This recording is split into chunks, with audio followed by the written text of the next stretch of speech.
Hey everybody, I'm Jonathan Kenny. Welcome back to the Toraguchi Way. We've got a special challenge episode with Noah Legel's karate session. I'm a competitive individual and I love doing these, so check it out.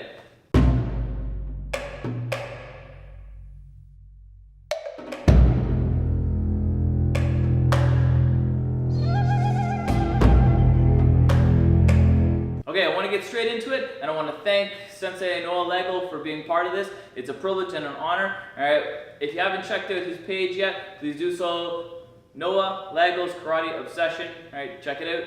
I want to get right into this. This is the Bunkai challenge. So I have to come up with a move that he has to decipher and apply to his street preparation, and then he's going to challenge me with the same, and you guys get to have a vote. Who won the challenge? And if you think that we both won because everybody wins when karate is online, then that's what I love too. So in Goju, we have an obscure move that's performed in two of our katas, in Sanseru and Superempe. The ending move looks like this, okay? And this is your Bunkai challenge. So to give you some context, because context is important when doing Bunkai, the move leading up to that is a Morotezuki from here, and then we turn and we settle to Shikodachi with our double Kouchi. Now, I have heard this called a mantis pose as well, but I don't know what kind of mantis relevance or significance we actually have, right? But we know it as a Ko-uke. I've also seen it performed rolling the other way before the lift, so I'll let you decide and let you choose. But that's your challenge, that's your application that you have to decipher, and I can't wait to see what you come back at me with for the other half of this challenge. Thank you, Jonathan Kenny, Sensei, for inviting me onto Toraguchi Way to do this little Bunkai challenge. Superenpe is not one of the Goju kata that I know, but one of the things that I like to do with kata movements that are from kata that I don't know is to try and find similar movements in kata that I do practice. So in this case, the movements in the kata that you show are very similar to the opening ridge hand in our Naihanchi kata, as well as these double blocks, these Morote-uke, that show up in several of our kata, including Pinan Sandan and Naihanchi Sandan. So we're going to take a look at those today from a specifically shoulder lock perspective. So hope you enjoy it. So we'll take a look at this application from both sides of the body. We'll start with the right side. We can just start by coming in, covering and striking simultaneously with that first opening motion. Punch comes in, strike. Now from here, that circling of the arms, I'm going to hook and twist his arm behind him, bring this over to make that little crane head hook on the elbow to lock his shoulder, and the other hand strikes up this way.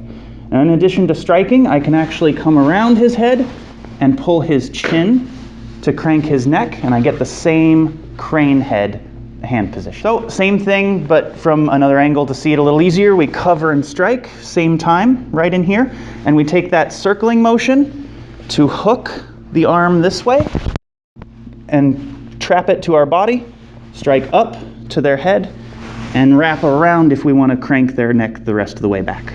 Okay, if we want to use the same type of concept on the other arm, we can. From this side, we press this down and strike, and I can use that circling motion now to actually bend his arm the other direction. So I'm getting a shoulder lock with that same crane head motion, but I'm doing it now from the outside and bringing it back behind his head. Well, same thing from the other side. Right. We press down, strike, and this circling motion actually twists this arm back behind his head this way. That was a lot of fun for me to explore, so I really appreciate you giving me that challenge. Now, since you brought up the topic of the crane head hand position in yours, I think I will return the favor and give you something similar. In our system, we only have one kata that contains that hand position, and it's Goju Shiho. So the sequence that we're looking at in our kata has this low striking or thrusting motion with the open hand, steps forward and brings the head down, then back up, crosses the arms and lifts the leg, and pulls this way. So from the other side, we have, again, this low thrusting motion with the open hand, stepping with the beak down, turning the beak up, crossing the arms and lifting the leg, stepping out, and pulling this way. So I'd love to see your interpretation of that and how you would apply it based on your concepts and principles, and I look forward to it. All right, thank you, Sensei Noah. I'm going to get straight into it so as to not waste any time because we know what everybody wants to see. What I saw is a block, a strike, crane neck down, crane neck up, cross, and turn. Here's what I have.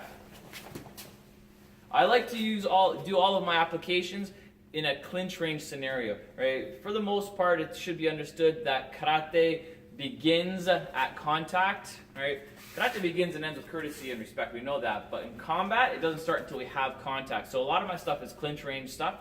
So what you tried not to show me, right, was the left hand first. So I'm going to use that as either a block, right, or if I'm in a clinch position, I'm just going to use it just to make sure I don't get hit. The second one, I'm not using it as a strike to the groin. I'm going to use it as a seize to the groin, which forces him to grab my wrist and remove me from his groin area. I'm then going to use my crane neck over, under, and then up. So that's that motion down, up that you showed. We go around the wrist, then up. From here, we're going to do the cross arm section up this way, behind the head, where I drive the knee up. And I turn, I step backwards to throw. Okay, obviously I'm going to show the other direction. So right here, here's my block, my seize. He grabs my hand. I go over, under, across, knee, wrap around, and then my quick turn. There's my throw. Okay? Thank you very much. This was a lot of fun. I hope everyone enjoyed it. And let us know in the comments below what you think. Right? Hopefully we can do this again soon.